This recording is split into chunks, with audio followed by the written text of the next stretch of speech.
Welcome. நான் உங்க commerce coach. இந்த செஷன் என்ன பார்க்க போறோம் அப்படின்னா, பேசிக் அக்கவுண்டிங் டெர்மினாலஜிஸ். இது பார்ட் 2. இந்த செஷன்ல என்னென்ன டாபிக்ஸ் எல்லாம் கவர் பண்ண போறோம் அப்படின்னா, கேபிட்டல்னா என்ன, டிராயிங்ஸ்னா என்ன, purchase return, creditors, liability, sales return, debtors, bad debts, asset, expense, income. So இந்த இந்த மாதிரியான வேர்டிங்ஸை நம்ம அடிக்கடி அக்கௌண்ட்ஸ்ல யூஸ் பண்ணுவோம். ஸோ அது என்ன, பிசினஸ்ல அது என்ன ரோல் பண்ணுது, அக்கௌண்ட்ஸ்ல அது என்ன ரோல் பண்ணுது அப்படிங்கிற விஷயத்த நம்ம தெரிஞ்சுக்கிட்டோம்னா அடுத்த ஃபர்தர் ப்ராசஸுக்கு அது வந்து யூஸ்ஃபுல்லா இருக்கும். ஸோ இது வந்து ஒரு ஃபண்டமெண்டல். ஓகேங்களா? சிம்பிள். இப்போ டைரக்டா இது என்னன்னு நான் சொல்லிடுறேன். இதுக்கு டெஃபினேஷன் எல்லாம் பெருசா வந்து கிடையாது, எல்லாம் நம்ம எழுதுறது தான். கான்செப்சுவலா எப்படிங்கிறத மட்டும் நான் சொல்லிடுறேன். ஸோ ஃபர்ஸ்ட் கேபிட்டல் இருக்கு இல்லையா? கேபிட்டல் அப்படின்னா என்ன? கேபிட்டல் அப்படின்னா அமௌண்ட் இன்வெஸ்டட் பை ஓனர். பிசினஸ்ல ஒரு அமௌண்ட்டை இன்வெஸ்ட் பண்றோம் இல்லையா, அதுக்கு பேர் தான் கேபிட்டல். முடிஞ்சு, அவ்வளவுதான். இதுதான் கான்செப்சுவலா அண்டர்ஸ்டாண்ட் பண்றது. இதுதான் பிசினஸ்ல ஒரு சர்டன் அமௌண்ட்டை இன்வெஸ்ட் பண்றோம். ஸோ அதுக்கு பேர் கேபிட்டல். அப்போ டிராயிங்ஸ்னா என்ன? டிராயிங்ஸ் அப்படின்னா என்ன? அப்படியே opposite. Amount withdrawn by the owner. Amount withdrawn by the owner from the business. ஓகேவா? கேபிட்டல்னா என்ன அப்படின்னம்னா, கேபிட்டல்னா என்ன அப்படின்னா amount invested by owner in business. பிசினஸ்ல இன்வெஸ்ட் பண்ற அமௌண்ட்டை நம்ம கேபிட்டல்னு சொல்லுவோம். அதே பிசினஸ்ல இருந்து வித்ட்ரா பண்ற அமௌண்ட்டை நம்ம வந்து டிராயிங்ஸ்னு சொல்லுவோம். அடுத்தது பர்ச்சேஸ். பர்ச்சேஸ்னா என்ன? Buying goods from supplier. Buying goods from supplier. சப்ளையருங்கிறது ஒரு person. Purchase buying goods from supplier. சப்ளையருங்கிறவர் வந்து ஒரு பர்சன். அவர்கிட்ட இருந்து நம்ம கூட்ஸை பர்ச்சேஸ் பண்ணுவோம். ஓகேவா? அடுத்து பர்ச்சேஸ் ரிட்டர்ன். பர்ச்சேஸ் ரிட்டர்ன்னா அப்படியே ஆப்போசிட். இப்போ நம்ம சப்ளையர் கிட்ட இருந்து கூட்ஸை பர்ச்சேஸ் பண்ணியிருக்கோம் இல்லையா, அதை திருப்பி ரிட்டர்ன் பண்றதுக்கு பேர் தான் பர்ச்சேஸ் ரிட்டர்ன். அப்போ ரிட்டர்னிங் கூட்ஸ் டு சப்ளையர், அவ்வளவுதான். கிரெடிட்டார்ஸ். கிரெடிட்டார்ஸ் அப்படின்னா ஒரு பர்சனா இருக்கலாம் ஆர் ஒரு பிசினஸா இருக்கலாம். அவங்க கிட்ட நம்ம கிரெடிட் பர்ச்சேஸ் பண்ணுவோம். கிரெடிட்டார்ஸ் அப்படிங்கிறது வந்து யாருன்னா ஒரு பர்சனா இருக்கலாம், இல்லாட்டி ஒரு பிசினஸா இருக்கலாம். நம்ம சப்ளையர்னு சொல்றோம் இல்லையா, சப்ளையர் தான் கிரெடிட்டார். அவர் வந்து ஒரு பர்சனா இருக்கலாம், இல்லாட்டி அவர் பிசினஸா இருக்கலாம். அவர்கிட்ட நம்ம கிரெடிட் பர்ச்சேஸ் பண்றோம், அவ்வளவுதான். இப்போ அதுவே நம்ம கேஷா பர்ச்சேஸ் பண்ணிருந்தோம் அப்படின்னா அது கேஷ் பர்ச்சேஸ். லயபிலிட்டி. லயபிலிட்டி அப்படின்னா money that business has to pay to others. அது யாரு others? ஃபார் எக்ஸாம்பிள், இப்போ நம்ம கிரெடிட்டர்ஸ்க்கு என்ன பார்த்தோம்? அவர் வந்து ஒரு பர்சனா இருக்கலாம், இல்லாட்டி ஒரு பிசினஸா இருக்கலாம். அவங்க கிட்ட வந்து நம்ம கிரெடிட் பர்ச்சேஸை வந்து credit purchase of goods, credit purchase நம்ம பண்ணுவோம். ஸோ அப்போ கிரெடிட் பர்ச்சேஸ் பண்ணும்போது நம்ம போன செஷன்ல என்ன பார்த்தோம்? டிரான்சாக்ஷன் ஒன்று கேஷ்ல நடக்கணும், இல்லாட்டி கிரெடிட்ல நடக்கணும். இந்த பர்ச்சேஸ் அப்படிங்கிறது ஒரு டிரான்சாக்ஷன் இல்லையா? அப்போ அங்க வந்து கேஷ் ஆர் கிரெடிட் ரெண்டு சப்டிவிஷன்ஸ், ரெண்டு மோட் ஆஃப் டிரான்சாக்ஷன் அங்க நடந்திருக்கலாம் இல்லையா? அப்போ கிரெடிட் டிரான்சாக்ஷன், அதாவது கிரெடிட் பர்ச்சேஸ் இங்க நடந்திருந்தப்போ நம்ம டிஃபால்ட்டா ஃபியூச்சர்ல சப்ளையருக்கு பே பண்றோம் அப்படின்னு சொல்லி அக்ரி பண்ணிருக்கோம். அதுக்கு பேர் தான் கிரெடிட் பர்ச்சேஸ். அதாவது நான் இப்போ கிரெடிட்டுக்கு நான் பர்ச்சேஸ் பண்ணிக்கிறேன், கடனுக்கு நான் பர்ச்சேஸ் பண்றேன், ஆனா அந்த அமௌண்ட்டை ஃபியூச்சர்ல நான் உங்களுக்கு தர்றேன்னு சொல்லி அக்ரி பண்ணிருப்போம். ஸோ அப்பதான் கிரெடிட் பர்ச்சேஸ்னு ஒன்று நடக்குது. அதாவது பேமெண்ட்டை ஒரு ஒரு 1 month 2 month லேட்டரா நான் பே பண்றேன்னு சொல்லி அக்ரி பண்ணியிருக்கேன். இன்கேஸ் என்னால பே பண்ண முடியல, whatever be the reason, என்னால அந்த அமௌண்ட்டை பே பண்ண முடியல அப்படின்னா அதுதான் நம்மளோட லைபிலிட்டி. ஸோ அந்த amount, money that business has to pay to others, that is called as liability, அவ்வளவுதான். அடுத்தது சேல்ஸ். சேல்ஸ்னா என்ன? பர்ச்சேஸ்க்கு என்ன பார்த்தோமோ அது அப்படியே ரிவர்ஸ். செல்லிங் ஆஃப் குட்ஸ் யாருக்கு சேல் பண்ணுவோம்? நம்ம கஸ்டமருக்கு, அவ்வளவுதான். Selling of goods to customer. அப்போ சேல்ஸ் ரிட்டர்ன்ல என்ன வரும்? Purchase purchase return. ஓகேவா? பர்ச்சேஸ்னா ஒருத்தர் கிட்ட இருந்து ஒரு சப்ளையர் கிட்ட இருந்து நம்ம பர்ச்சேஸ் பண்றோம். ரிட்டர்ன் பர்ச்சேஸ் ரிட்டர்ன் வந்துச்சுன்னா நம்ம பர்ச்சேஸ் பண்ண அதே கூட்ஸை சப்ளையருக்கு ரிட்டர்ன் பண்ணிடுறோம். இப்போ சேல்ஸ்ங்கிறது வந்து நம்ம கஸ்டமருக்கு சேல் பண்றோம். அப்ப சேல்ஸ் ரிட்டர்ன்னா என்ன வரும்? சேல்ஸ் ரிட்டர்ன்னா returning of goods from the customer. So sales return returning of goods from the customer. அடுத்தது debtors. ஒருத்தருக்கு டெட்டாராவும் இருக்கலாம், ஒருத்தருக்கு வந்து கிரெடிட்டாராவும் இருக்கலாம். சிம்பிள். ஏன்னா நீங்க பர்ச்சேஸ் பண்றீங்க, நீங்க பர்ச்சேஸ் பண்ணும்போது உங்க சப்ளையர் இருக்காரு இல்லையா, நீங்க ஒரு கூட்ஸை பர்ச்சேஸ் பண்றீங்க அப்படின்னா உங்க சப்ளையர் நீங்க எப்படி அவரை ட்ரீட் பண்ணுவீங்கன்னா கிரெடிட்டரா ட்ரீட் பண்ணுவீங்க. பர்ச்சேஸ் பண்ண கூட்ஸை நீங்க ஒருத்தருக்கு சேல் பண்றீங்க, உங்க கஸ்டமர். அப்ப அதுக்கு அப்படியே ஆப்போசிட்டா உங்க கஸ்டமரை நீங்க டெட்டாரா ட்ரீட் பண்ணுவீங்க. So debtors R the customers. எப்ப இந்த டெட்டார் அப்படிங்கிற வந்து இந்த டெட்டார்ஸ்ங்கிறப்ப வரும் அப்படின்னா கிரெடிட் சேல்ஸ் பண்ணிருக்கீங்க. கிரெடிட் சேல்ஸ் கஸ்டமருக்கு வந்து கிரெடிட் சேல்ஸ். அப்போ டிரான்சாக்ஷன்னா பர்ச்சேஸ்ல வந்து கேஷ் டிரான்சாக்ஷன், அதாவது கேஷ் பர்ச்சேஸ், கிரெடிட் பர்ச்சேஸ் அப்படின்னு 2 காம்பனன்ட் இருக்குன்னு பார்த்தா சேல்ஸ்லயும் அதே மாதிரி இருக்கு. Cash sales, credit sales. இப்போ நம்ம கேஷ் சேல்ஸ் பண்ணிட்டோம் அப்படின்னா பிரச்சனை கிடையாது. இன்கேஸ் நம்ம கஸ்டமருக்கு கிரெடிட் சேல்ஸ் பண்ணிருக்கோம் அப்படின்னா அவரோட நேம நம்ம கண்டிப்பா புக்ஸ் ஆஃப் அக்கௌண்ட்ஸ்ல மெயின்டைன் பண்ணியே ஆகணும். ஸோ அவங்களை எல்லாத்தையுமே, இப்போ ஒரு பிசினஸ்க்கு ஒரே ஒரு கஸ்டமர் தான் இருக்காருன்னு சொல்ல முடியாது இல்லையா. என் நம்பர் ஆஃப் கஸ்டமர்ஸ் ஒரே பிசினஸ்ல இருப்பாங்க. ஸோ அந்த என் நம்பர் ஆஃப் கஸ்டமர்ஸ், அதாவது கஸ்டமர்ஸ் அண்ட் சப்ளையர்ஸும் ஒரே சப்ளையர் இருக்க மாட்டாங்க. என் நம்பர் ஆஃப் சப்ளையர்ஸ் இருப்பாங்க, என் நம்பர் ஆஃப் கஸ்டமர்ஸ் இருப்பாங்க ஒரு பிசினஸ்ல. அப்போ நம்ம அவங்க எல்லாத்தையுமே நேம் கண்டிப்பா மென்ஷன் பண்ணி ஆகணும். கிரெடிட் டிரான்சாக்ஷனா இருந்துச்சு, அதாவது கிரெடிட் சேல்ஸா இருந்துச்சுன்னா நேம் கண்டிப்பா மென்ஷன் பண்ணி ஆகணும். அப்படி நேமுங்கும் போது ஒவ்வொருத்தரையா நம்ம வந்து அக்கௌண்ட்ஸ் ப்ரிப்பேர் பண்ணும்போது லிஸ்ட் பண்ணி ஞாபகம் வச்சிருக்க முடியாது இல்லையா. அவங்க எல்லாத்தையுமே ஒரு காமனான நேம் கீழே கொண்டு வர்றாங்க. கிரெடிட் சேலா இருக்கும் பட்சத்துலதான் அது யாருன்னா டெட்டார். அப்போ simple, debtors R the customers. அவ்வளவுதான், டெட்டார்ஸ் ஆர் த கஸ்டமர்ஸ். அடுத்தது பேட் டெட்ஸ். இன்ட்ரெஸ்டிங்கான கான்செப்ட், பேட் டெட்ஸ். இப்போ கஸ்டமருக்கு வந்து கிரெடிட் சேல்ஸ் பண்ணிருக்கீங்க, ஓகேவா. கேஷ் சேல்ஸ் பண்ணிருந்தா பிரச்சனை கிடையாது, கிரெடிட் சேல்ஸ் பண்ணிருக்கீங்க. அப்போ கஸ்டமர் என்ன கேட்பாங்க உங்ககிட்ட, இப்போ நீங்க எனக்கு சேல் பண்றீங்க, ஓகே, நான் உங்களுக்கு வந்து பேமெண்ட்டை ஒரு 2 to 3 months ஆஃப்டர் நான் பே பண்றேன்னு சொல்லி அவங்க அக்ரி பண்ணிருப்பாங்க, ஓகேவா. இன்கேஸ் 2 to 3 months ஆகுது, 3 months 6 months ஆகுது, 6 months 1 year ஆகுது, 1 year 2 years ஆகுது. அப்படிங்கிற பட்சத்துல உங்களுக்கு சோஃபார் அந்த கஸ்டமர் கிட்ட இருந்து இன்னும் ஒரு பைசா கூட பேமெண்ட் வரல அப்படின்னா அது பேட் டெட்ஸ், வாரா கடன், பேட் டெட்ஸ். அப்போ பேட் டெட்ஸ்னா என்ன அப்படின்னா money not received from customer. அவ்வளவுதான், simple. money not received from customer, that is called as bad debts. முடிஞ்சதா? அவ்வளவுதான். எப்படி நம்ம liability-ய ட்ரீட் பண்ணுமோ அதே மாதிரி bad debts. அடுத்தது அசட்னா என்னப்பா? ஆக்சுவலா அசட்னா எல்லாருக்குமே தெரிஞ்சிருக்கும், சொத்து, ஓகேவா. ஒரு ப்ராப்பர்ட்டியா இருக்கலாம், ஒரு பில்டிங்கா இருக்கலாம், ஒரு வெஹிக்கிளா இருக்கலாம். ஸோ அசட் அப்படிங்கிறது வந்து ஒரு சொத்து, ஒரு லேண்டா கூட இருக்கலாம். என்ன அது கிரியேட் பண்ணுது? நமக்கு வந்து ஒரு மானிட்டரி பெனிஃபிட் தருது. அசட் வந்து நமக்கு ஒரு மானிட்டரி பெனிஃபிட் தருது. எப்படி மானிட்டரி பெனிஃபிட் தருது? ஒரு ஃபார் எக்ஸாம்பிள் அசட் ஒரு பில்டிங் இருக்கு.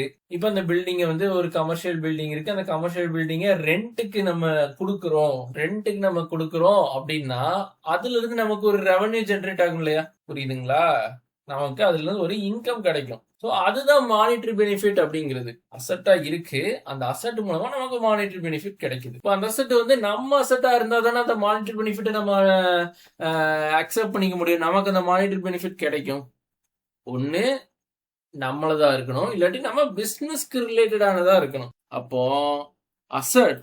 அசட்னா என்ன அப்படின்னா asset are the things owned by the business that have monetary benefit or monetary value which help in business activity. அசட்னா என்னன்னு பார்த்தோம் அப்படின்னா, asset are the things owned by the business. சொன்னேன் இல்லையா, அசட் வந்து நம்ம அசட்டா இருக்கணும். ஃபர்ஸ்ட் நம்ம அசட்டா இருக்கணும். ஒண்ணு நம்மளோட பர்சனல் ப்ராப்பர்ட்டியா இருக்கணும், இல்லாட்டி நம்ம பிசினஸ்க்கு ரிலேட்டடான பிசினஸ்க்கு வந்து சொந்தமான ஒரு அசட்டா இருக்கணும். That have monetary value. அதுல இருந்து ஒரு இன்கம், ஒரு ரெவன்யூ நமக்கு வந்து ஜெனரேட் ஆகுதுன்னு நான் சொல்றேன். Which helps in business activity. So நம்ம பிசினஸ் ஸ்மூத்தா ரன் ஆகுறதுக்கு அதுவும் ஒரு மேஜர் ரோல் பிளே பண்ணுது. ஓகேங்களா, simple. That is called as asset. அவ்வளவுதான். இதுக்கு எக்ஸாம்பிள் சொல்றோம் அப்படின்னா, பில்டிங் சொன்னேன், பில்டிங் இல்லாட்டி ஒரு பஸ், இது எல்லாமே எக்ஸெட்ரா, இது எல்லாமே நம்ம அசட்னு சொல்லுவோம். அடுத்தது டிப்ரிசியேஷன். டிப்ரிசியேஷன் அப்படின்னா decrease in value of asset. இப்பதான் மேல அசட்டுக்கு வந்து மானிட்டரி வேல்யூ இருக்கு, மானிட்டரி பெனிஃபிட் இருக்கு, பிசினஸ்க்கு வந்து ஹெல்ப்ஃபுல்லா இருக்குன்னு சொல்லி சொன்னீங்க சார். இப்ப என்ன டிப்ரிசியேஷன்னா திடீர்னு டிக்ரீஸ் இன் வேல்யூ ஆஃப் அசட்னு சொல்றீங்களா? என்ன சொல்றேன். ஸோ டிப்ரிசியேஷன் அப்படிங்கிறது ஒண்ணுமே கிடையாது. Decrease in value of asset. Simple meaning, decrease in value of asset due to its usage or time limit. So depreciation, decrease in value of asset due to its usage or time limit. என்ன meaning அப்படின்னா, அசட்டுக்கு example பார்த்தோம் இல்லையா, இப்போ building, bus, இது ரெண்டையுமே எக்ஸாம்பிளா பார்த்தோம். ஒரு பெரிய ஷாப் ஒன்று கட்டுறோம், இல்லாட்டி ஒரு அபார்ட்மெண்ட் மாதிரி ஒரு கமர்ஷியல் பில்டிங் கட்டுறோம் அப்படின்னா, வருஷம் ஆக ஆக அந்த பில்டிங்கோட வேல்யூ குறைஞ்சிக்கிட்டே இருக்கும். ஓகேயா, பில்டிங்கோட வேல்யூ குறைஞ்சிக்கிட்டே இருக்கும். எப்படி குறையும் அப்படின்னா, வருஷம் ஆக ஆக அதோட யூசேஜை பொறுத்து பில்டிங் டேமேஜஸ், ரிப்பேர்ஸ் அதெல்லாம் வந்து அந்த பில்டிங்கோட வேல்யூ பழசாயிட்டே இருக்கும் இல்லையா. நம்ம பில்டிங் இருக்கு அப்படின்னா நம்ம அங்க வந்து டெனண்டா போவோம், இல்லாட்டி நம்மளே அங்க வந்து வேற ஏதாவது ஒரு பிசினஸோ இல்லை நம்ம வந்து அங்கேயே தங்கி இருப்போம்.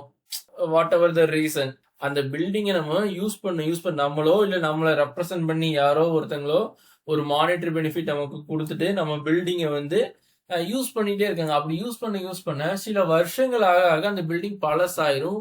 It becomes old. பழசாயிரும், ரிப்பேர்ஸ் ஆகும், நிறைய எக்ஸ்பென்சஸ் வந்து அதில் நீங்க பண்ற மாதிரி இருக்கும். எல்லாமே ஒரு டைம் லிமிட் தான். For example bus or vehicles ஏதாவது எடுத்துக்கலாம், அதுவும் ஒரு அசட் தான்.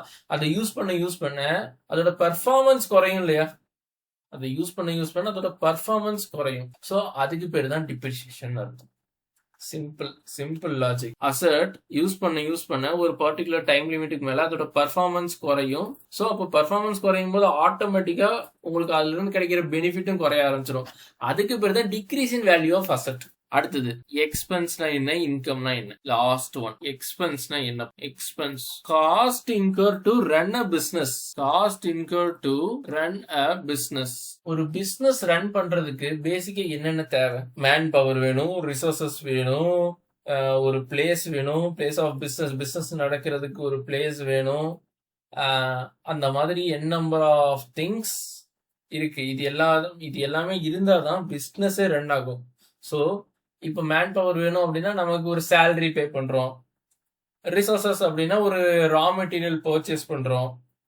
சேல்ஸ் ரிலேட்டடா அப்படின்னா அட்வர்டைஸ்மெண்ட் பண்றோம். ஸோ இது எல்லாமே ஒரு எக்ஸ்பென்ஸ். இது எல்லாமே இருந்தாதான் அந்த பிசினஸ் ரன் ஆகும். புரிஞ்சுதுங்களா?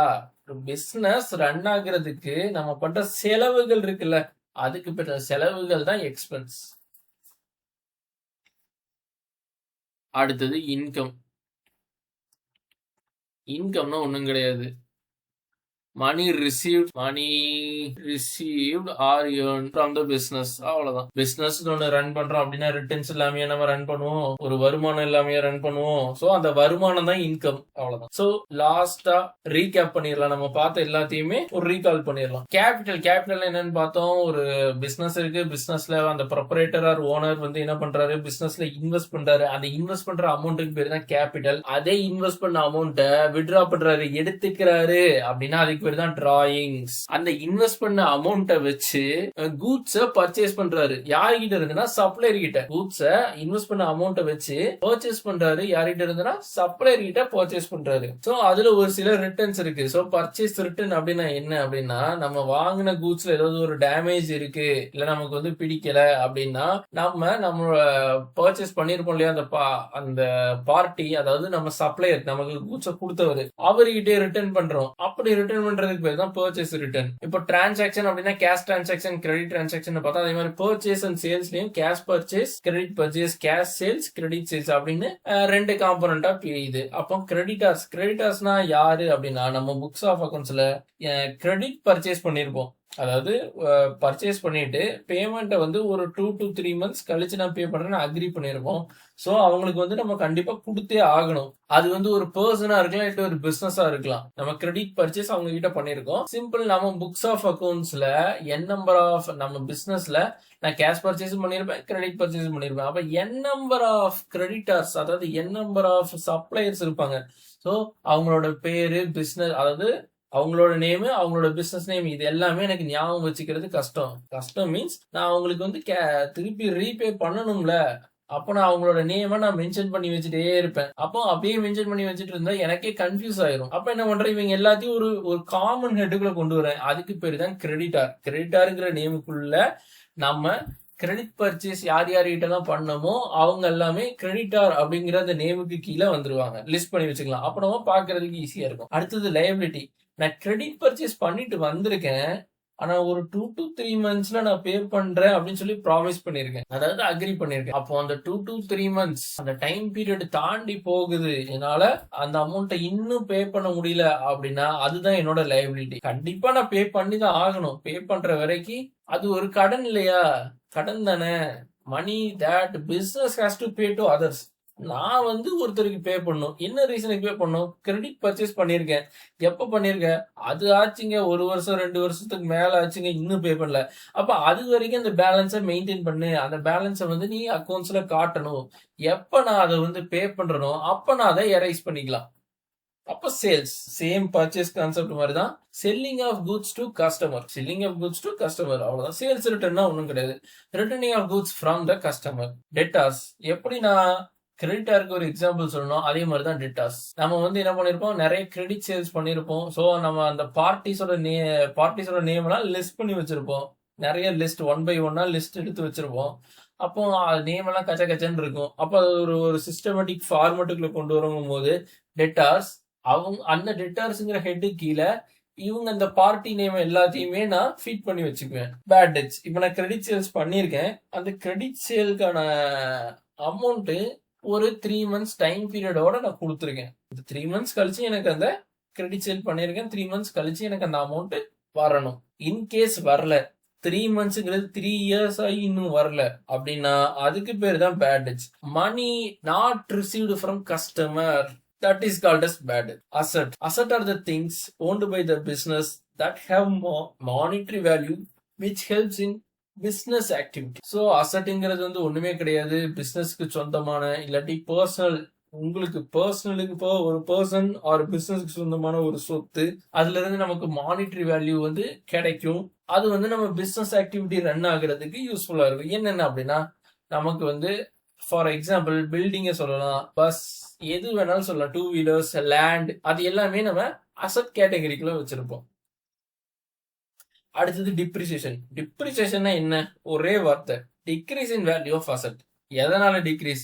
Due to its usage or time limit. நம்ம அதிகமா யூஸ் பண்ணிருப்போம், ஆர் அந்த டைம் வரும்போது நீங்க யூஸ் பண்ணாலும் சரி பண்ணாட்டி சரி அது எக்ஸ்பயர்ட் ஆயிரும். ஃபார் எக்ஸாம்பிள் பில்டிங் இருக்கு, ஆர் இனி வெஹிக்கிள்ஸ் இருக்கு. சோ அது என்ன பண்றாங்க அப்படின்னா, யூஸ் பண்ண அதோட பர்ஃபார்மன்ஸ் வந்து கம்மியாயிரும். நம்ம அதுக்கு வந்து நிறைய எக்ஸ்பென்சஸ் செலவு பண்ற மாதிரி, எக்ஸ்பென்சஸ் மேட் பண்ற மாதிரி இருக்கும். சோ அதனாலதான் அது டிக்ரீஸ் இன் வேல்யூ ஆஃப் அசெட்னு சொல்றோம் டிப்ரிசியேஷன். ஏன்னா அதிகமா யூஸ் பண்ணிட்டே இருப்போம், யூஸ் பண்ண அது தேய்மானம் ஆகுதுன்னு சொல்றோம் இல்லையா. வண்டியை நம்ம யூஸ் பண்ண தேய்மானம் அதிகமாயிட்டே வரும்.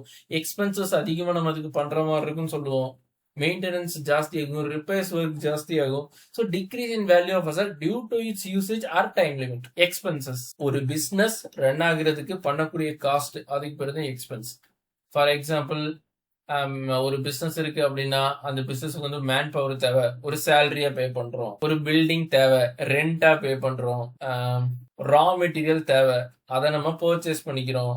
அடுத்து ஒரு சேல்ஸ் பண்றேன், எனக்கு அட்வர்டைஸ்மெண்ட் பண்ணணும் என்னோட ப்ராடக்ட்டை, அந்த அட்வர்டைஸ்மெண்ட் ஒரு எக்ஸ்பென்ஸ் தான். ஸோ இதெல்லாம் இருந்தால் தான் அந்த பிசினஸ் வந்து ஸ்மூத்தா ரன் ஆகும். அடுத்தது income received or earned from business நடக்குது, பிசினஸ்ல இருந்து நமக்கு ஒரு ரிட்டர்ன்ஸ் கிடைக்குது. ஏன்னா ரிட்டர்ன்ஸ் கிடைக்காம யாரும் பிசினஸ் பண்ண மாட்டாங்க, பண்ணவும் முடியாது. ஸோ அதுக்கு பேரு தான் இன்கம். சிம்பிள், அவ்வளவுதான். ஸோ பேசிக் அக்கௌண்டிங் டெர்மினாலஜிஸ்ல நம்ம 14 ஹெட்ஸை பார்த்துருக்கோம்.